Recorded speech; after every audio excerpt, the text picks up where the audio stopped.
नमस्कार साथियों, स्वागत है आप सभी का दिशा ई राइज प्लेटफॉर्म पर। हम बात करने जा रहे हैं आज राजस्थान के इतिहास के अगले भागों की। हमने पिछली क्लासों में विशेष रूप से राजस्थान के ऐतिहासिक स्रोतों में अभिलेखों को पढ़ा। अभिलेखों में शिलालेख क्या होते हैं और कौन कौन से शिलालेख राजस्थान में महत्वपूर्ण है, उनकी चर्चा की। आज हम चर्चा करेंगे। हमने पिछली क्लास में प्रशस्तियों की भी चर्चा की थी। आज हम राजस्थान के जो साहित्यिक स्रोत है, विशेष रूप से जिनका भी अपने यहाँ पर काफी योगदान रहता है, ध्यान दीजिएगा प्रिय विद्यार्थियों। साहित्यिक स्रोत आपके लिए बेहद ही महत्वपूर्ण पार्ट रहेगा। आगामी जो एग्जाम है, आरएएस भी आ चुकी है और सूचना सहायक पटवारी भर्ती भी जारी हो चुकी है। इसके अलावा भी कई एग्जाम्स आपके रहेंगी, तो उन सभी के लिए महत्वपूर्ण टॉपिक रहेगा राजस्थान के साहित्यिक स्रोत।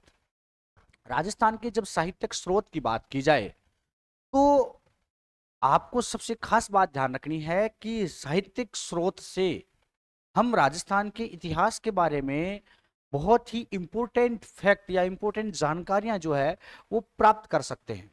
कहने का मतलब है कि जो साहित्यिक स्रोत हैं वो हमें राजस्थान की जानकारी अच्छे से दे सकते हैं। राजस्थान का प्राचीन इतिहास कैसा रहा है, इन स्रोतों को हम किसी एक भाषा में नहीं देखेंगे, बल्कि जो राजस्थान के साहित्यिक स्रोत है वो अनेक अनेक भाषाओं में है। जैसे संस्कृत साहित्य भी मिलता है हमें साहित्यिक स्रोत में। हमें संस्कृत में भी कई रचनाएं देखने को मिलती है और यहाँ से आपके सामने एग्जाम में पूछे गए कई प्रश्न आएंगे, क्योंकि ये कॉन्सेप्चुअल है।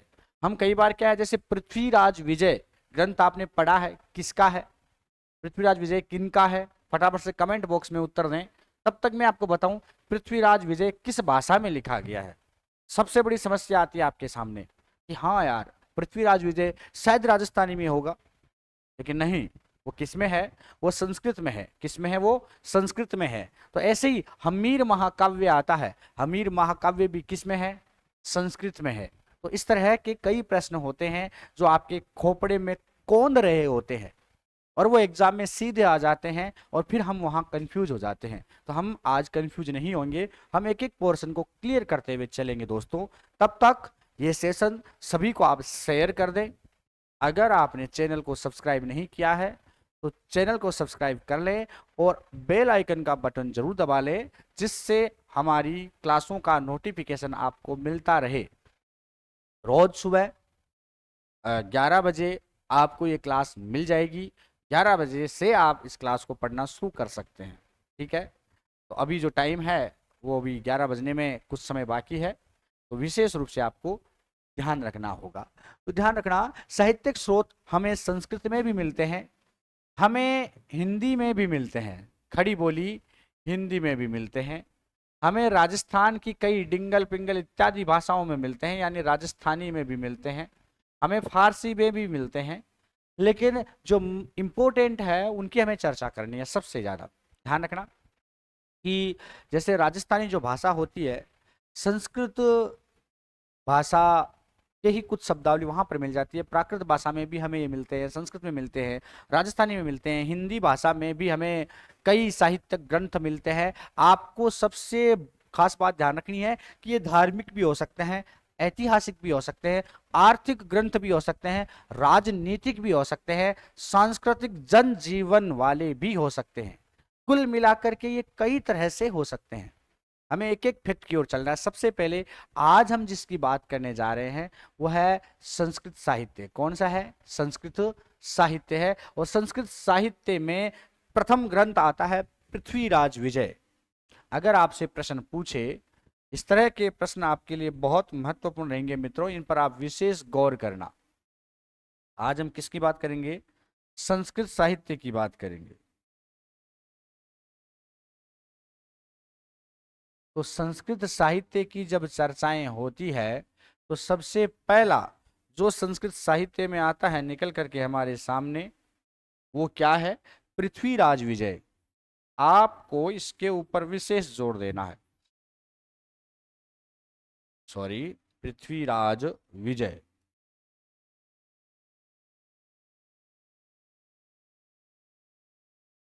पृथ्वीराज विजय जो ग्रंथ है, सबसे खास बात आती है कि किसने लिखा, लेखक कौन है इसका, तो जयानक। लेखक कौन है? जयानक इसका लेखक है मित्रों। कौन है लेखक? जयानक इसके रचयिता है। रचयिता का प्रश्न आ सकता है। पृथ्वीराज विजय किन की रचना है? जयानक की रचना है। और एक प्रश्न ये आ जाता है कि ये कब लिखा गया, लगभग कब लिखा गया, और जयानक किसके दरबारी कवि रहे हैं। इस तरह के ये सामान्य प्रश्न है, ध्यान रखना। ये लगभग 12वीं सदी में लिखा गया। कब लिखा गया ये 12वीं सदी में लिखा गया। और पृथ्वीराज चौहान जो हैं, यानी तृतीय पृथ्वीराज चौहान तृतीय, जो अजमेर के शासक रहे हैं, उनके दरबारी कवि रहे हैं। जयानक किसके दरबारी कवि रहे हैं? दरबारी कवि किनके थे जयानक? तो ध्यान रखना, ये पृथ्वीराज चौहान तृतीय के, पृथ्वीराज चौहान जो सम्राट रहे हैं अजमेर के, पृथ्वीराज तृतीय मैं सीधा कर देता हूं। तो पहला ग्रंथ है पृथ्वीराज विजय। आपसे पूछे किस भाषा में लिखा गया है, तो ध्यान रखना ये संस्कृत भाषा में लिखा गया है। किस में लिखा गया? ये संस्कृत भाषा में लिखा गया है। और पृथ्वीराज चौहान के दरबारी कवि जयानक द्वारा 12वीं सदी में, कब लिखा गया ये? 12वीं सदी का अंतिम पैरा चल रहा था, यानी उत्तरार्ध काल चल रहा था, उस समय ये लिखा गया है। क्योंकि आपको पता है 1192 में तराइन का युद्ध आपको पता होगा, तराइन का द्वितीय युद्ध और तराइन का प्रथम युद्ध आपको पता ही है, वो 12वीं सदी का उत्तरार्ध काल था। उसी समय ये ग्रंथ भी लिखा गया, पृथ्वीराज विजय। भाई इस ग्रंथ में क्या है, खास क्या है इस ग्रंथ में? तो जो चौहान शासक हैं, उन्होंने किस तरह से अजमेर साम्राज्य के साथ साथ अपनी पहुंच, अपनी राजनीतिक उपलब्धियां, अपनी सांस्कृतिक उपलब्धियां कहां तक प्राप्त की थी। ध्यान देना थोड़ा सा कि इस ग्रंथ में वर्णन किसका है, तो वर्णन जो चौहान राजा हैं। कौन से राजा हैं? चौहान जो राजा हैं, चौहान राजाओं का साम्राज्य विस्तार के बारे में बताया गया है कि अजमेर के अलावा और कहां तक इनका साम्राज्य फैला हुआ था। इसके अलावा उनकी जो आर्थिक उपलब्धियां हैं,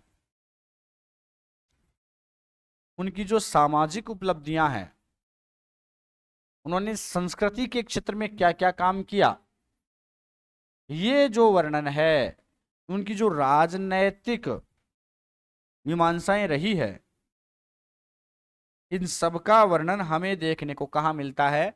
पृथ्वीराज विजय में। मैं फिर रिपीट कर रहा हूं कि भाई आज हम पढ़ने जा रहे हैं साहित्यिक स्रोत। कहाँ के साहित्यिक स्रोत?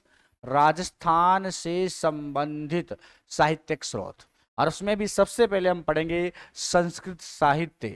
कौन सा साहित्य? संस्कृत साहित्य। अगर हम संस्कृत साहित्य की बात करें तो उनमें पहला ग्रंथ आता है पृथ्वीराज विजय। कौन सा आता है? पृथ्वीराज विजय। आप स्क्रीनशॉट ले लें फटाफट से।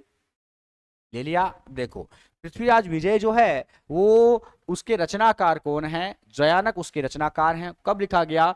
12वीं सदी के उत्तरार्ध काल में। कब लिखा गया? 12वीं सदी के उत्तरार्ध काल में लिखा गया। और जयानक जो हैं ये पृथ्वीराज चौहान तृतीय के दरबारी कवि रहे हैं। पृथ्वीराज चौहान तृतीय के क्या रहे हैं? दरबारी कवि रहे हैं। और इस ग्रंथ में वर्णन किसका है? संस्कृत भाषा में ये मिलता है। वर्णन किसका किया गया है? चौहान साम्राज्य का विस्तार कहां कहां तक था, उसकी आर्थिक उपलब्धियां क्या थी, सामाजिक उपलब्धियां क्या थी चौहान राजाओं की, पृथ्वीराज चौहान जो थे उसका पराक्रम कैसा था, पृथ्वीराज चौहान के बारे में विस्तार से वर्णन इसमें किया गया है। खास बात ध्यान रखना कि इसका एक इतिहासकार है हरविलास सारदा, आपने नाम सुना होगा। उन्होंने इसका अंग्रेजी अनुवाद भी किया है। ये प्रश्न एग्जाम में आया हुआ है, इसलिए आपको बता दिया जाता है कि भाई इसका अंग्रेजी अनुवाद किसने किया? पृथ्वीराज विजय का हरविलास सारदा। ये थोड़ा डेप्थ वाला प्रश्न आ जाता है क्योंकि ऐसे प्रश्न कम ही पूछे जाते हैं, लेकिन पूछ लिया गया है तो हमें ध्यान रखना है कि हरविलास सारदा, हरविलास सारदा जो हैं इसके क्या रहे हैं? अंग्रेजी अनुवादक रहे हैं। क्या रहे हैं?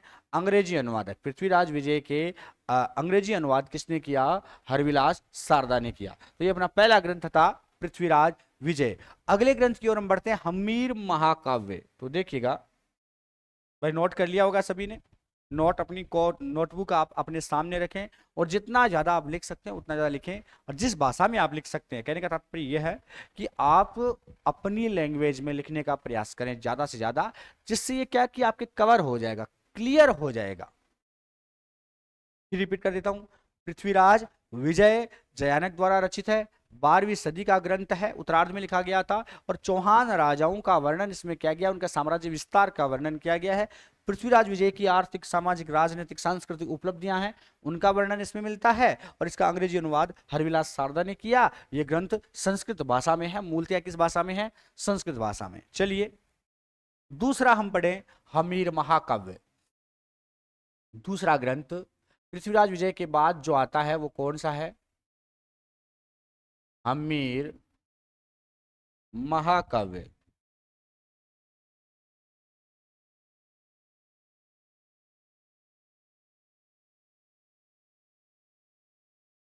हमीर महाकाव्य की हम चर्चा करें, इसकी चर्चा करें हमीर महाकाव्य की, तो सबसे पहले वही बात कि रचनाकार कौन है।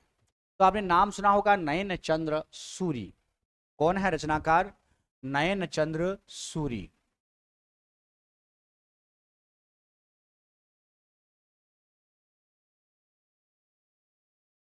भाई नयन चंद्र सूरी जो हैं, इसके रचनाकार है हमीर महाकाव्य के। खास बात आती है कि ये कौन सी भाषा में है? ये भी संस्कृत भाषा में, क्योंकि हम संस्कृत साहित्य ही पढ़ रहे हैं, तो ये संस्कृत भाषा में है अपने पास में। और बड़ी बात करें तो इसमें किसका वर्णन है? इसमें भी चौहान शासकों का वर्णन है। भाई इसमें भी किसका वर्णन है? चौहान शासकों का वर्णन है। लेकिन ये चौहान शासक कहाँ के रहे हैं? भाई आपको पता है रणथंबोर के चौहान थे, वहां पर भी हमीर नामक राजा था, अमीर देव रहा है वहां का राजा। जब अलाउद्दीन खिलजी से, अगर आपको याद हो, हम कहते हैं जल जौहर, हालांकि जल जौहर नाम की कोई चीज नहीं होती है, जौहर अग्नि ही में ही होता है। जौहर किसमें होता है? अग्नि में ही होता है। लेकिन एक प्रमाण मिलता है कि जल में कूद करके एक बेटी ने, देवल दे जो बेटी थी, उसने अपने प्राण त्याग दिए थे, तो उसके द्वारा जल में कूदकर प्राणोत्सर्ग किया गया। और बाकी जो रानी रंगदे और अन्य जो रानियां हैं, उन्होंने अग्नि में अपना दाह संस्कार किया। कुल मिलाकर बात आती है, हमीर महाकाव्य इसी बात का वर्णन करता है कि अलाउद्दीन खिलजी ने किस तरह से रणथंबोर पर आक्रमण किया और किस तरह से रणथंबोर के राजा जो हमीर थे, उनके शौर्य का परिचय उनको प्राप्त हुआ। कैसा उनका पराक्रम था, कैसा उनका हठ था, कैसी उनकी धर्म परायणता थी। हमीर की धर्म परायणता, हमीर के हठ, हमीर के शौर्य और हमीर के पराक्रम की जानकारी हमें हमीर महाकाव्य से मिलती है। किससे मिलती है? हमीर महाकाव्य से मिलती है। इसके अलावा चौहान किस वंश से संबंधित थे, ये जानकारी भी अगर हमें प्राप्त करनी है कि वो रघुवंशी थे या सूर्यवंशी थे, ध्यान रखना कि वो सूर्यवंशी थे, ये जानकारी हमीर महाकाव्य प्रदान करता है। चौहानों को हमीर महाकाव्य में क्या बताया गया है? सूर्यवंशी बताया गया है।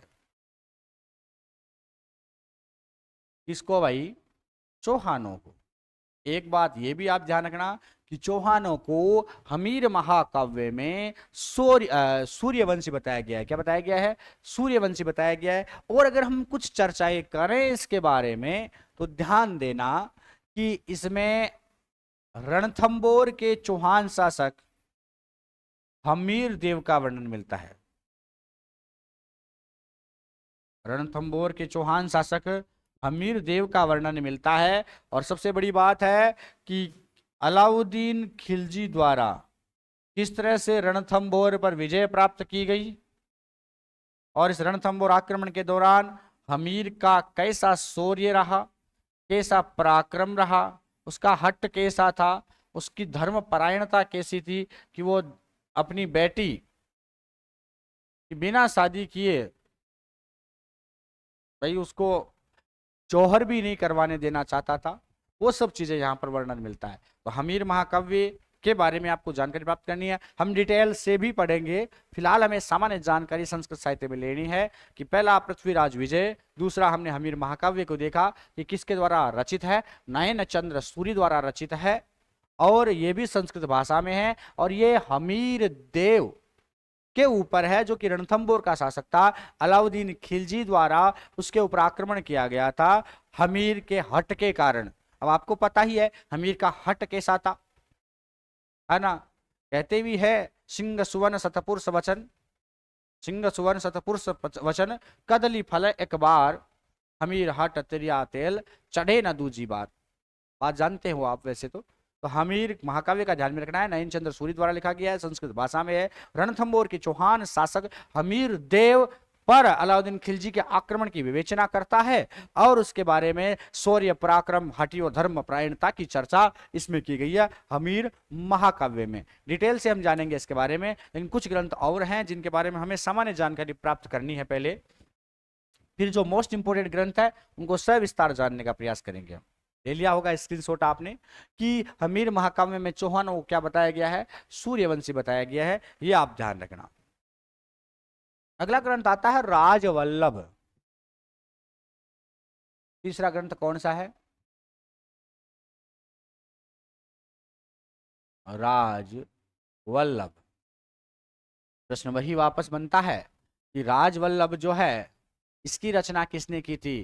तो आपको राजवल्लभ नाम लेते ही शायद बात समझ में आ गया होगा, एक मंडन आपको याद आया होगा कि मंडन जो 15वीं सदी में था, मंडन कब था, 15वीं सदी में था। एक वास्तुकार था, स्थापत्य कला का जानकार था, महलों का निर्माण करता था, राजप्रसाद बनाता था।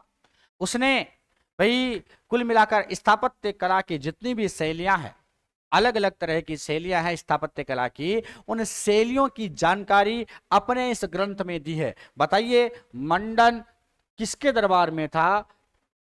मंडन शिल्पी तो था आपको पता है, लेकिन किसका शिल्पी था, तो याद रखना ये महाराणा कुंभा का शिल्पी था मंडन। तो राजवल्लभ ग्रंथ की रचना किसने की, मंडन ने की। राजवल्लभ ग्रंथ की रचना किसने की, मंडन ने की, जो राणा कुंभा का दरबारी था।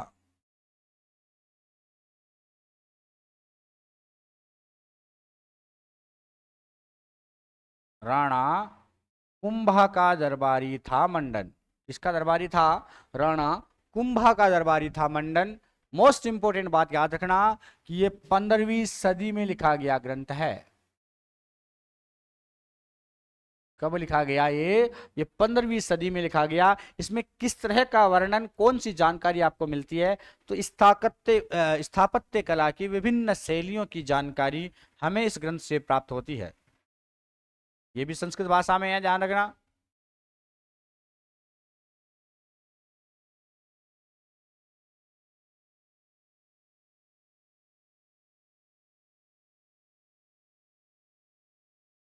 स्थापत्य कला की अलग अलग शैलियां, अनेक शैलियों की जानकारी हमें इस ग्रंथ से प्राप्त होती है। ध्यान रखना राजवल्लभ के अंतर्गत एक बार प्रश्न आया है कि राजवल्लभ में कितने अध्याय हैं। तो कितने अध्याय हैं मेरे प्यारे बच्चों, 14 अध्याय हैं। कितने अध्याय हैं, 14 अध्याय हैं राजवल्लभ ग्रंथ में। कितने हैं, 14 अध्याय हैं। ये आपको विशेष रूप से ध्यान रखना है कि राजवल्लभ में कितने अध्याय हैं, क्योंकि 15वीं सदी का एक मोस्ट इंपोर्टेंट ग्रंथ है ये। इसलिए आपको इन अध्यायों का ध्यान रखना है कि राणा कुंभा के मुख्य शिल्पी रहे हैं मंडन। राणा कुंभा ही क्या रहे हैं, मुख्य शिल्पकार रहे हैं। तो राजवल्लभ ग्रंथ एक बार फिर रिपीट करता हूं मैं, मंडन द्वारा रचित है। किसके द्वारा रचित है, मंडन द्वारा रचित है। 15वीं सदी का ग्रंथ है, स्क्रीनशॉट ले लेना। इसमें 14 अध्याय हैं और ये भी संस्कृत भाषा में है। राणा कुंभा का मुख्य शिल्पी था, दरबारी नहीं कह सकते लेकिन शिल्पी कह सकते हैं, हाँ दरबार में ही था। ये क्या था, मुख्य शिल्पी था राणा कुंभा का। स्थापत्य कला की विभिन्न शैलियों की जानकारी राजवल्लभ ग्रंथ देता है। चलिए आगे हम चर्चा करें। खास बात ले लिया होगा स्क्रीनशॉट आपने। एक आता है एकलिंग महात्म्य। कौन सा आता है, ध्यान दीजिएगा थोड़ा सा। चौथा जो संस्कृत साहित्य है वह है एकलिंग महात्म्य।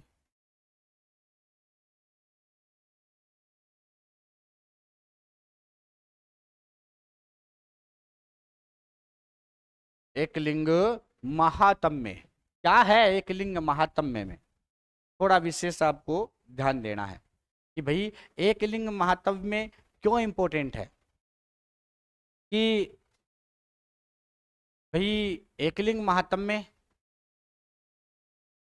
कान्हा व्यास का आपने नाम सुना होगा। वैसे तो इसकी रचना की जो शुरुआत है एकलिंग महात्म्य की वो खुद महाराणा कुंभा ने की थी।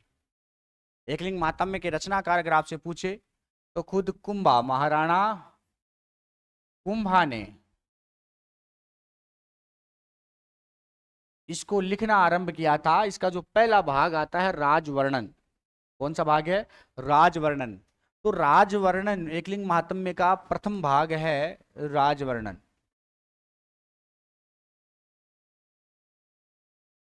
इसकी रचना महाराणा कुंभा ने कर दी थी, लेकिन इसको कुंभा आगे नहीं बढ़ा पाया और इसको आगे बढ़ाया कान्हा व्यास ने। यानी इसको पूरा किसने लिखा? पूरा किसने किया? कान्हा व्यास ने। ये थोड़ा सा ध्यान रखना कि इसके दो रचनाकार हैं एकलिंग महात्म्य के। एक तो राणा कुंभा। राणा कुंभा ने एकलिंग महात्म्य का प्रथम भाग राजवर्णन लिखा था और कान्हा व्यास ने इसको पूरा किया था। कान्हा व्यास ने क्या किया था? इसको पूरा किया था। क्या है एकलिंग महात्म्य ऐसा जो हमें पढ़ना बहुत ही कंपलसरी है? तो ध्यान रखना कि जो मेवाड़ के शासक हैं, किसके शासक हैं? मेवाड़ के शासक हैं, उनकी वंशावली जो है वो हमें यहां देखने को मिलती है। ध्यान रखना एकलिंग महात्म्य में हमें क्या जानकारी मिलती है। तो मेवाड़ के जो शासक हैं उनकी वंशावली हमें देखने को मिलती है। उस समय कैसी व्यवस्था रही थी, तत्कालीन जो व्यवस्थाएं हैं उन पर ये टिप्पणी करता है कि भाई किस तरह की वर्ण व्यवस्था थी उस समय, वर्ण व्यवस्था मौजूद थी या नहीं थी, आश्रम व्यवस्था उस समय थी या नहीं थी। आश्रम व्यवस्था की बात कहता है कि थी और कैसी थी। तो इसमें आपको ध्यान रखना है कि मेवाड़ शासक, जो गुहिल शासक है मेवाड़ के, उनकी वंशावली हमें किससे मिलती है? हमें किससे मिलती है? एकलिंग महात्म्य से मिलती है। साथ ही उस समय मौजूद वर्ण व्यवस्था, आश्रम व्यवस्था की भी जानकारी कौन देता है? एकलिंग महात्म्य देता है। वर्ण व्यवस्था और आश्रम व्यवस्था। एक बात आती है कि मेवाड़ की जो राजनीतिक संगठन कैसे थे, सामाजिक संगठन कैसे थे, सामाजिक स्थिति कैसी थी, राजनीतिक स्थिति कैसी थी, ये जानकारी भी हमें एकलिंग महात्म्य ही देता है। कौन सा ग्रंथ देता है? एकलिंग महात्म्य। एक बात आपको बताऊं कि मेवाड़ को पहले हम क्या कहते थे? मेदपाट। क्या कहते थे? मेदपाट। लगभग मध्यकाल की बात है, उस समय मेदपाट को हम मेवाड़ कहते थे, मेदपाट कहते थे। क्या कहते थे? मेदपाट कहते थे। तो जो मेदपाट है वो शब्द भी हमें एकलिंग महात्म्य में देखने को मिलता है पहली बार। मेदपाट शब्द हमें एकलिंग महात्म्य में देखने को मिलता है। एकलिंग महात्म्य कोई छोटा मोटा ग्रंथ नहीं है। इसकी तुलना पुराणों से की गई है। किससे की गई है? पुराणों से इसकी तुलना की गई है। प्यारे बच्चों, खास बात है कि जो वर्ण व्यवस्था है, जो आश्रम व्यवस्था है, उसका यहाँ पर बहुत ही अच्छी तरह से वर्णन किया गया। आज की वर्ण व्यवस्था, आज की आश्रम व्यवस्था से बहुत ही अलग थी उस समय की वर्ण व्यवस्था और आश्रम व्यवस्था। तो ध्यान देना थोड़ा सा कि एकलिंग महात्म्य किसके द्वारा रचित है? महाराणा कुंभा द्वारा। किसके द्वारा? महाराणा कुंभा। लेकिन महाराणा कुंभा ने केवल इसका प्रथम भाग ही लिखा था, राजवर्णन। इसके प्रथम भाग का नाम क्या है? राजवर्णन। तो महाराणा कुंभा ने केवल और केवल पहला भाग जो राजवर्णन है वही लिखा था। उसके बाद में इसे पूरा किया था कान्हा व्यास ने। किसने पूरा किया था भाई? कान्हा व्यास ने इसे पूरा किया था। ये आपको ध्यान में रखना है। बात आती है एकलिंग महात्म्य में संस्कृत में लिखा गया है और पुराणों के बराबर इसको दर्जा दिया गया, यानी इसकी तुलना पुराणों से की गई है। इसकी तुलना किससे की गई है? पुराणों से की गई है। एक खास बात है इसमें, मेवाड़ का जो गुहिल वंश है, गुहिल वंश की वंशावली मिलती है। गुहिलों की क्या मिलती है? वंशावली। यानी गुहिल राजा कौन कौन हुए, उनका बेटा, उनका बाप, उनका पुत्र, उनका पोता कौन कौन थे, कंटिन्यूज वंशावली यहाँ से मिलती है। इसके अलावा इसमें सबसे मोस्ट इंपॉर्टेंट बात है कि उस समय वर्ण व्यवस्था कैसी थी? वर्ण व्यवस्था कैसी थी उस समय? आश्रम व्यवस्था कैसी थी? आश्रम व्यवस्था कैसी थी, ये जानकारी भी हमें प्राप्त होती है एकलिंग महात्म्य से। कौन कौन सी जानकारी, कि भाई महाराणा कुंभा और कान्हा व्यास ने इसको लिखा, प्रश्न ज्यादातर यहीं से बन जाता है कि भाई एकलिंग महात्म्य किसकी रचना है, महाराणा कुंभा की रचना है, जिसका प्रथम भाग राजवर्णन कुंभा द्वारा लिखा गया और पूरा इसको कान्हा व्यास ने किया था। बाकी वर्ण व्यवस्था आश्रम व्यवस्था की जानकारी देता है, पुराणों से इसकी तुलना की गई है और गुहिलों की वंशावली मिलती है। फटाफट खींच लो स्क्रीनशॉट, ले लिया। चलिए, ये तो थी अपनी सामान्य सामान्य जानकारी। 4 ग्रंथ हमने पढ़े हैं। अब हम थोड़े बड़ी बातें की ओर बढ़ते हैं, जो ग्रंथ आपने शायद कम नाम सुने हैं, जिनकी चर्चाएं कम होती है, हम उनकी तरफ जाते हैं। भट्टी काव्य का आपने नाम सुना है, राजविनोद का आपने नाम सुना है, वंशोत कीर्तनकम काव्यम का आपने नाम सुना होगा। चलिए हम 5वें ग्रंथ की ओर बढ़ते हैं। सबसे पहले हम लेते हैं वंशोत कीर्तनकम काव्य। तो 5वां जो ग्रंथ है,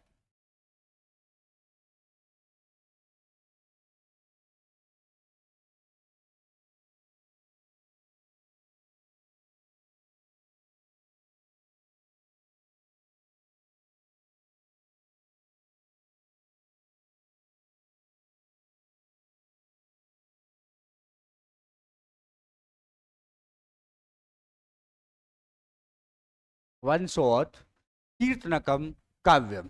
बात आती है वंशोत कीर्तनकम काव्यम की, तो आपको पता ही है इसके रचयिता कौन थे। नाम सुना होगा आपने जय सोम का, इसका नाम सुना है जय सोम।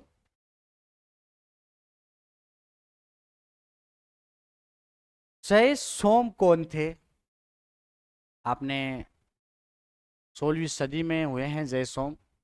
बीकानेर के महाराजा राय सिंह का आपने अगर नाम सुना हो, बीकानेर के महाराजा राय सिंह। एक बार फिर बता दूं, रचनाकार का जरूर ध्यान रखना है आपको, वंशोत कीर्तनकम काव्यम, जय सोम नाम आपको पकड़ के रखना है। जो राय सिंह थे वो बीकानेर के महाराजा थे। आपको उनका समय काल अगर पता हो तो सन 1612 तक उनका समय काल रहा है, 1574 से 1612 तक रहा है। उनके एक मंत्री थे कर्मचंद्र। कौन थे, कर्मचंद्र। उनके आश्रय में इसकी रचना की गई थी वंशोत कीर्तनकम काव्यम की। तो थोड़ा ध्यान रखना, वंशोत कीर्तनकम काव्यम की रचना किसने की, जय सोम ने। वंशोत कीर्तनकम काव्यम के रचनाकार कौन है, जय सोम वंशोत कीर्तनकम काव्यम के रचनाकार हैं। बात आती है कि यह भी संस्कृत भाषा में है। किस भाषा में है, संस्कृत भाषा में है। किन के समय लिखी गई, तो बीकानेर के राजा थे, बीकानेर के शासक थे राय सिंह। कौन थे, राय सिंह। राय सिंह का समय रहा है 1574 से 1612 ईस्वी। 1574 से 1612 ईस्वी राय सिंह के समय लिखा गया था वंशोत कीर्तनकम काव्यम। मोस्ट तथ्य क्या है इसमें, कि भाई जय सोम ने, जो राय सिंह के मंत्री थे कर्मचंद्र,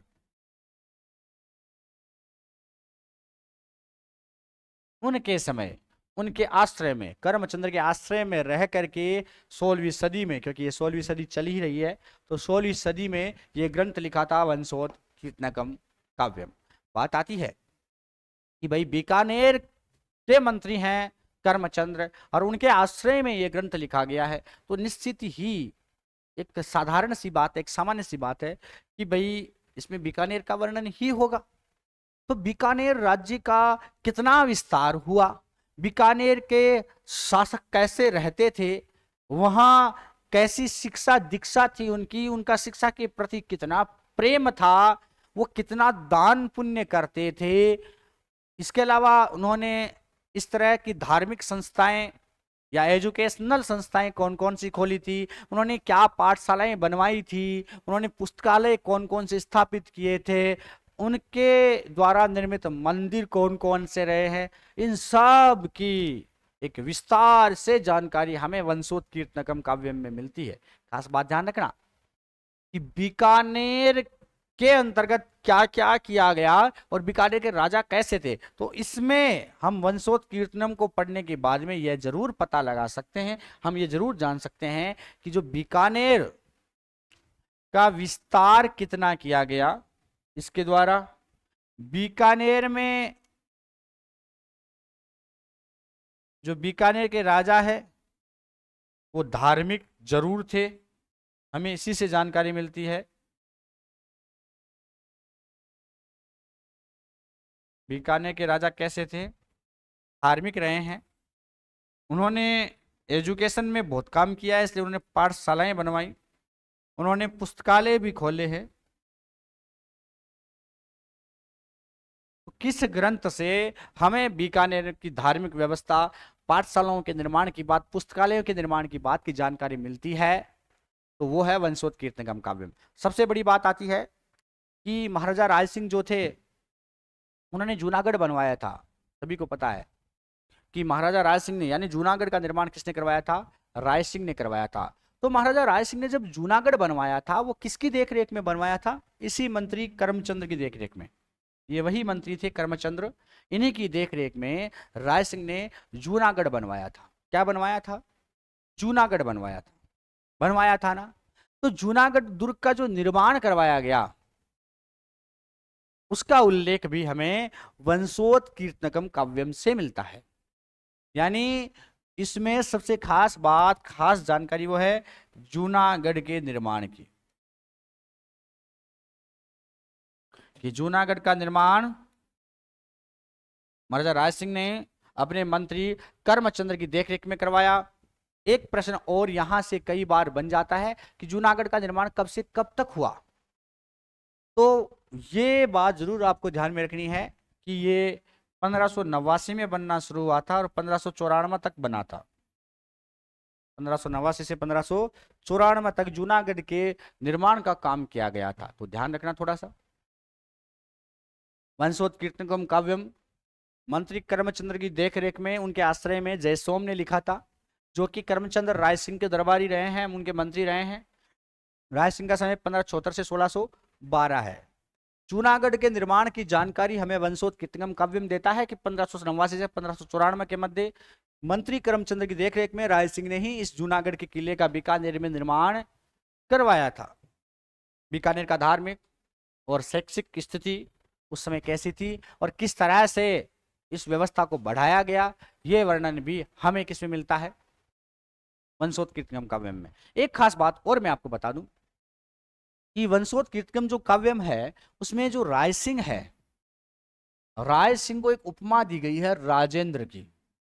यह जानकारी भी आपको ध्यान रखना कि राय सिंह को राजेंद्र किस ग्रंथ में कहा गया है, वंशोत्कीर्तनकम काव्यम में राय सिंह को क्या कहा गया है, राजेंद्र कहा गया है। फटाफट स्क्रीनशॉट लें, ले लिया, चलिए, कि भाई वंशोत्कीर्तनकम काव्यम में राय सिंह को क्या कहा गया है, राजेंद्र कहा गया है। क्या कहा गया है, राजेंद्र कहा गया है। तो ये 5 संस्कृत साहित्य पढ़े, छठवां हम बढ़े, छठवें की ओर हम बढ़े, तो आपको सबसे खास बात ध्यान रखनी है कि हमारे पास राज विनोद, कौन सा है, राज विनोद है। अगर हम राज विनोद की भी बात करें, वो भी बीकानेर का ही है।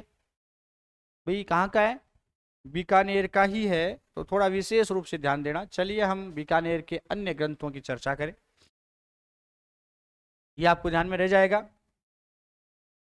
रिपीट भी करेंगे हम लास्ट में फटाफट से, जिससे हमें बहुत अच्छे से ये क्लियर हो जाए। छठवां ग्रंथ राज विनोद।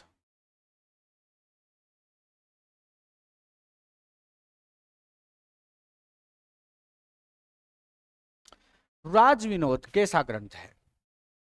अगर हम राज विनोद की रचना करें, आपने नाम सुना होगा भट्ट सदाशिव, 18वीं सदी के आसपास, 18वीं सदी के आसपास। थोड़ी सदी में हम बात करें तो ये भी 18वीं तो नहीं हो सकता, क्योंकि ये कल्याणमल के समय था, और कल्याणमल का समय आप सभी को पता होगा कब का है, 1574 तक कल्याणमल था, यानी राय सिंह से पहले। तो ये हो गया 16वीं सदी। कौन सदी होगी, 16वीं। तो ध्यान रखना राज विनोद भी 16वीं सदी में लिखा गया। और राय सिंह से पहले के शासक रहे कल्याणमल। कौन रहे हैं? कल्याणमल। कल्याणमल के आदेश से या कल्याणमल के आश्रय में, जो महाराजा कल्याणमल थे बीकानेर के, उनके आश्रय में एक भट्ट सदाशिव थे। कौन थे इसके रचनाकार? भट्ट सदाशिव।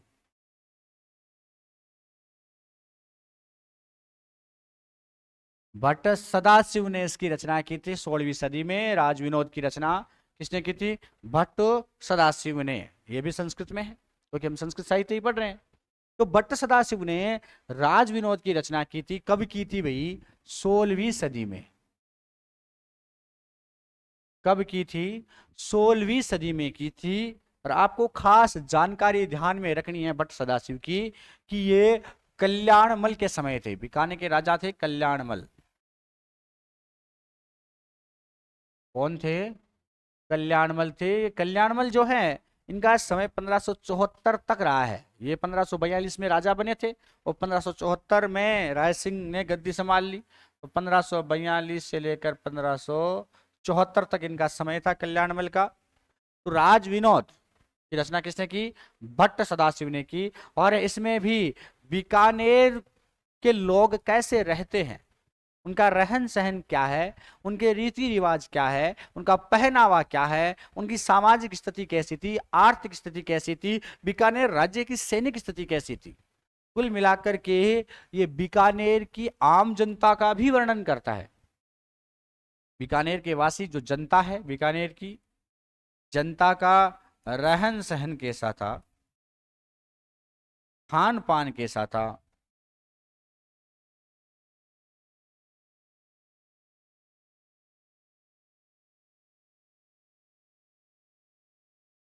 उनकी सांस्कृतिक, सामाजिक और सैनिक स्थिति क्या रही है बीकानेर राज्य की, ये सब वर्णन हमें कहाँ देखने को मिलता है? हमें राज विनोद में देखने को मिलता है। किसमें मिलता है? राज विनोद में। तो एक बार राज विनोद का फिर वर्णन करता हूं मैं कि राज विनोद, आपको वैसे तो इनके रचनाकार का ही ध्यान रखना है प्रॉपर वे में, कि राज विनोद की रचना किसने की? भट्ट सदाशिव ने की। किसने की? भट्ट सदाशिव ने की 16वीं सदी में। तो ये कल्याणमल के समय की थी। तो राजा कल्याणमल के आश्रय में भट्ट सदाशिव ने राज विनोद की रचना की। किसकी रचना की? राज विनोद की। तो ध्यान में रह जाएगा, इसमें किसका वर्णन है? रहन सहन, खान पान, यानी आम जनता का वर्णन है। किसका वर्णन है? आम जनता का इसमें वर्णन किया गया है। ठीक है। एक अगर हम बात करें, भट्ट सदाशिव नाम से एक ग्रंथ और आता, भट्टी काव्य। हालांकि उसके रचनाकार भट्ट सदाशिव नहीं है, समझ गए ना।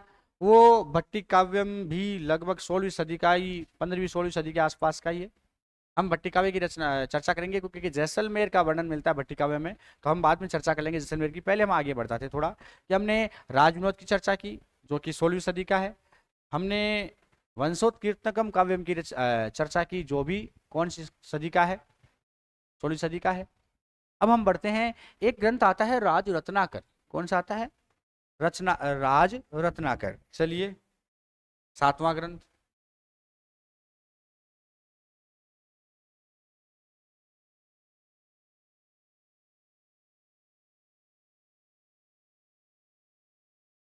राज रत्नाकर, आपने नाम सुना होगा। औरंगजेब का एक बड़ा दुश्मन था राज सिंह। कहाँ का था? मेवाड़ का था राज सिंह। 1680 तक रहा था, 1652 से लेकर 1680 तक रहा था राज सिंह।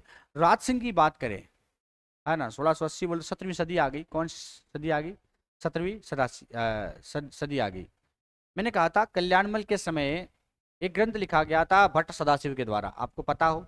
अभी अभी जस्ट हमने चर्चा की थी कि कल्याणमल के समय भट्ट सदाशिव द्वारा कौन सा ग्रंथ लिखा गया? राज विनोद। और हम जो पढ़ रहे हैं उसका नाम क्या है? राज रत्नाकर। तो राज रत्नाकर के जो रचनाकार हैं वो कौन है? भट्ट सदाशिव है। वही भट्ट सदाशिव है जो बीकानेर में भी कल्याणमल के लिए उन्होंने ग्रंथ की रचना की थी। किसकी? राज विनोद की। वही भट्ट सदाशिव हैं जिन्होंने राज सिंह के लिए, राज सिंह के लिए राज रत्नाकर लिखा। लेकिन ये राज सिंह मेवाड़ का है और वो कल्याणमल बीकानेर के हैं। वो कल्याणमल कहाँ के हैं? बीकानेर के हैं। 22 सर्गों में लिखा गया एक महान ग्रंथ है राज रत्नाकर, जिसमें राज सिंह के समय का वर्णन है कि राज सिंह के समय मेवाड़ का राजनैतिक इतिहास कैसा था, राज सिंह की ने सामाजिक स्थिति कैसी थी, राज सिंह के समय सांस्कृतिक उपलब्धियां क्या क्या प्राप्त की थी राज सिंह ने, और उस समय का समाज किस तरह का जीवन जीता था, उस समय का दरबारी जीवन कैसा था, उस सब का चित्रण इस ग्रंथ में किया गया है राज रत्नाकर में भट्ट सदाशिव द्वारा। कुल मिलाकर के मेवाड़ का इतिहास मिलता है, और मेवाड़ में भी राज सिंह के समय का इतिहास हमें यहां से प्राप्त होता है। मैं फिर रिपीट कर रहा हूं, राज रत्नाकर, राज विनोद दोनों भट्ट सदाशिव के हैं, लेकिन राज विनोद जो है वो कल्याणमल यानी बीकानेर के शासकों का वर्णन करता है, बीकानेर के समय का रहन सहन खान पीन इत्यादि का वर्णन कर लेता है। और राज रत्नाकर जो है ये राज सिंह मेवाड़ के शासक के समय का है, इसलिए मेवाड़ की सांस्कृतिक राजनीतिक इत्यादि चर्चाओं का वर्णन करता है। बात समझ में आई। एक महान ग्रंथ और आता है मेवाड़ में, अमर काव्य वंशावली। हम पढ़ जाते हैं अगला 8वें ग्रंथ की ओर, जिसका नाम है अमर काव्य वंशावली।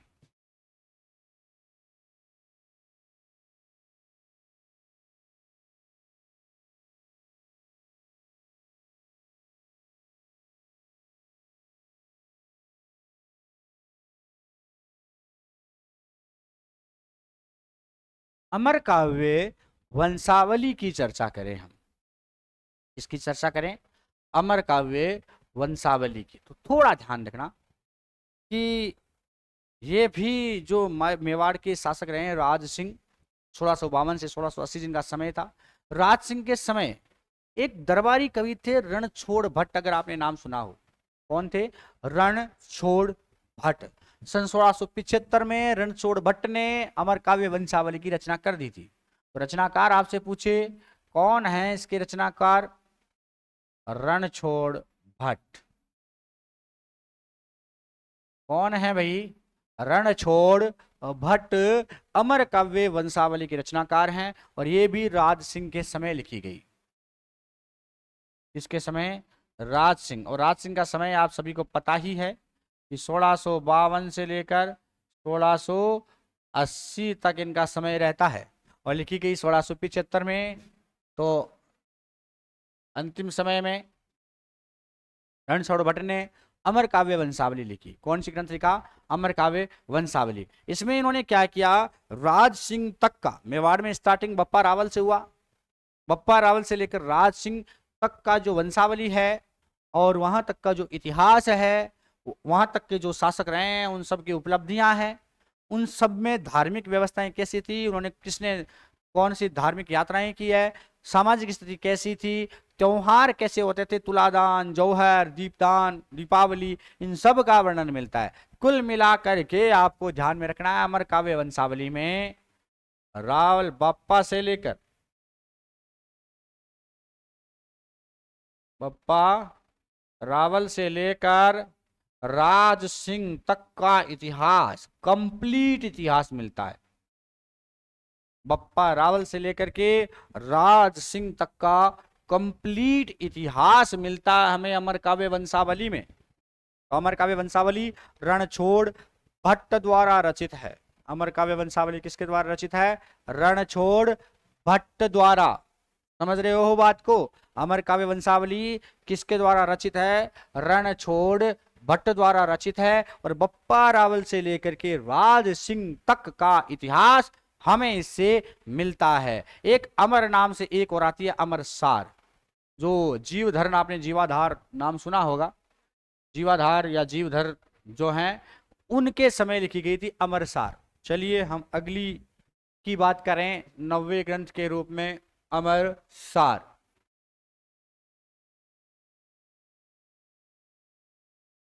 अमरसार, अमरसार की जब बात की जाए तो अमरसार, आपने महाराजा अजीत सिंह का नाम सुना है, उनके समय अजितोदय लिखी गई, उन्हीं के समय की बात है कि भाई अजीत सिंह से काफी पहले की बात है वैसे तो, लेकिन बात आती है कि उनके बारे में भविष्यवाणी, यह है तो अमरसर महाराणा प्रताप के समय का ग्रंथ, क्योंकि महाराणा प्रताप और उनका पुत्र अमर सिंह जो है उनके समय में। लेकिन अजीत सिंह का नाम क्यों लिया मैंने, क्योंकि उन्होंने इसमें भाई उनके विचार विमर्श में उन्होंने एक भविष्यवाणी कर दी थी। अमर सिंह अमरसार के अंतर्गत जीवाधार जो है ज्योतिषी भी रहे, पंडित जीवधर कहते हैं इनको, पंडित जी रहे हैं, तो उन्होंने भविष्यवाणी कर दी थी कि जोधपुर में भी एक ऐसा शासक आएगा जो इतना संघर्ष करके आगे बढ़ेगा। तो कुल मिलाकर के एक भविष्य वक्ता ग्रंथ भी रहा है। हम अजीतोदय की बात करेंगे, वहां पर भी अजीत सिंह का वर्णन मिलता है, लेकिन अमरसार में एक ऐसा राजा की बात कही गई है। तो फिलहाल आपको जो ध्यान रखना है इतना रख लो आप, तो अमरसार जो है इसके रचनाकार कौन थे, जीवधर, पंडित जीवधर अमरसार के रचनाकार हैं। इसमें है क्या, महाराणा प्रताप और जो अमर सिंह है, महाराणा प्रताप का समय बताइए फटाफट से आप। महाराणा प्रताप और अमर सिंह के बीच का संवाद या उनके दोनों का इतिहास लिखा गया है इसमें। महाराणा प्रताप का समय आप बता सकते हो भाई 72 से लेकर 97 तक, 1572 से लेकर 1597 तक। ये सारे संस्कृत साहित्य हैं, ये जरूर ध्यान रखना, ये सारे संस्कृत साहित्य हैं, है ना। 1572 से 1597 महाराणा प्रताप है, और अमर सिंह 97 से शुरू होते हैं तो 1620 तक चलते हैं। 97 से 1620 तक अमर सिंह का समय है। उन दोनों ने क्या क्या काम किया, इन सब का वर्णन हमें अमरसार से मिलता है। हमें किससे मिलता है, अमरसार से मिलता है। ध्यान में रह जाएगा सभी के। तो खास बात समझना फिर से एक बार आपको वापस, कि अमरसार, अमरसार जो है वो रचना किसकी है, जीवधर की है। महाराणा प्रताप और अमर सिंह का वर्णन करता है। महाराणा प्रताप और अमर सिंह, महाराणा प्रताप का समय 1572 से 1597, वहीं अमर सिंह का समय 1597 से 1620। इन दोनों की उपलब्धियों का वर्णन करता है कौन, अमरसार ग्रंथ जीवधर द्वारा रचित। एक ग्रंथ आता है जगत सिंह काव्य, 10वां ही होगा, हाँ। तो 10वें ग्रंथ के रूप में हम पढ़ेंगे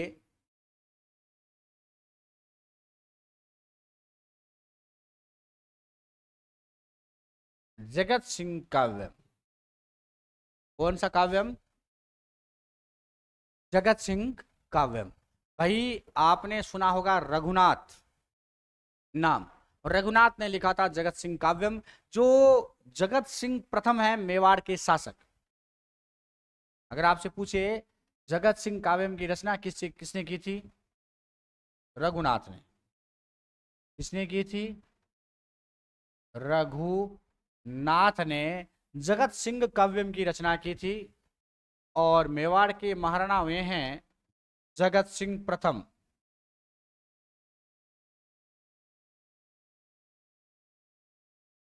जगत सिंह प्रथम कब से कब तक, क्या समय है जगत सिंह प्रथम का, फटाफट से बताइए।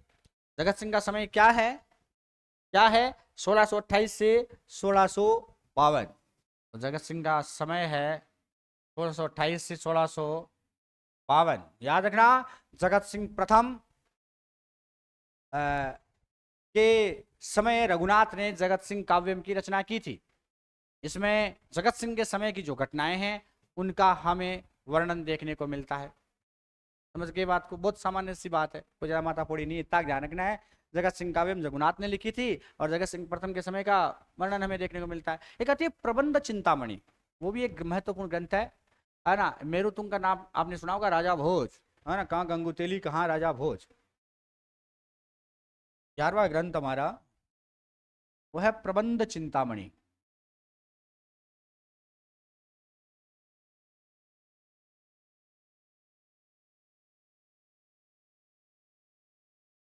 प्रबंध चिंतामणि, प्रबंध चिंतामणि के रचनाकार आपसे पूछे तो है मेरुतुंग। कौन है भाई, प्रबंध चिंतामणि के रचनाकार कौन है, मेरुतुंग है, जो राजा भोज के दरबारी थे। राजा भोज के समय ये रचना लिखी गई थी। राजा भोज का समय 13वीं सदी के आसपास का है। अब का है 13वीं सदी में जो राजनीतिक स्थिति कैसी थी, उस समय सामाजिक और सांस्कृतिक स्थितियां कैसी थी, है ना, ये सारी जानकारी हमें प्राप्त होती है प्रबंध चिंतामणि से। किससे प्राप्त होती है? किससे? प्रबंध चिंतामणि से। तो अगर आपसे पूछे प्रबंध चिंतामणि रचनाकार कौन, मेरुतुंग, कब लिखी गई थी? 13वीं सदी में। 13वीं सदी में किसके समय लिखी गई थी? राजा भोज के समय।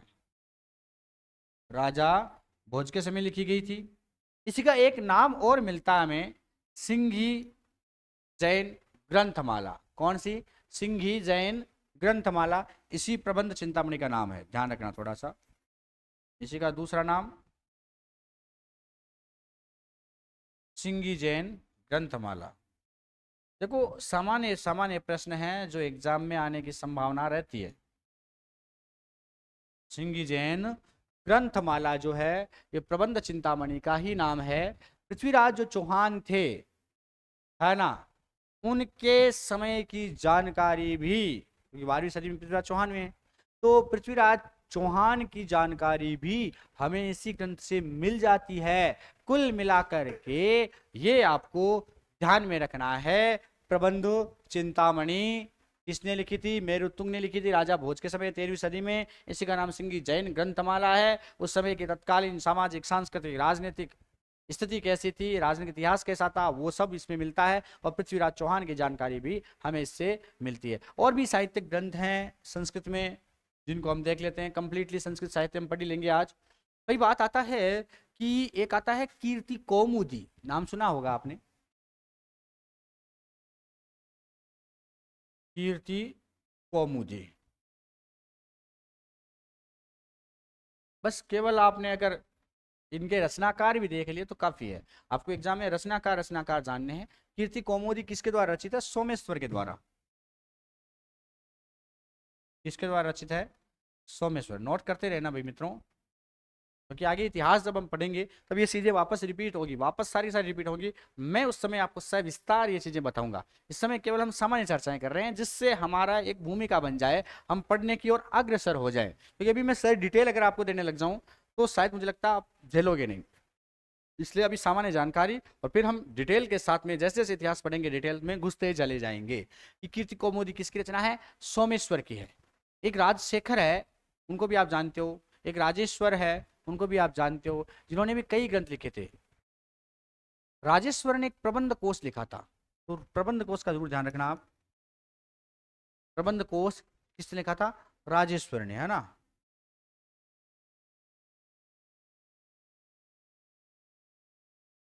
राजेश्वर। तो ये अपने संस्कृत ग्रंथ है जिनकी हमने चर्चाएं की।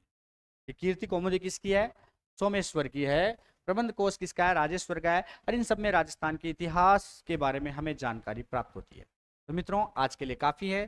कल हम राजस्थानी साहित्य पढ़ेंगे कंप्लीटली। तब तक के लिए जय हिंद, जय भारत। मिलते हैं हम फिर चलते चलाते किसी न किसी क्लास में। ठीक है, जय हिंद, जय भारत।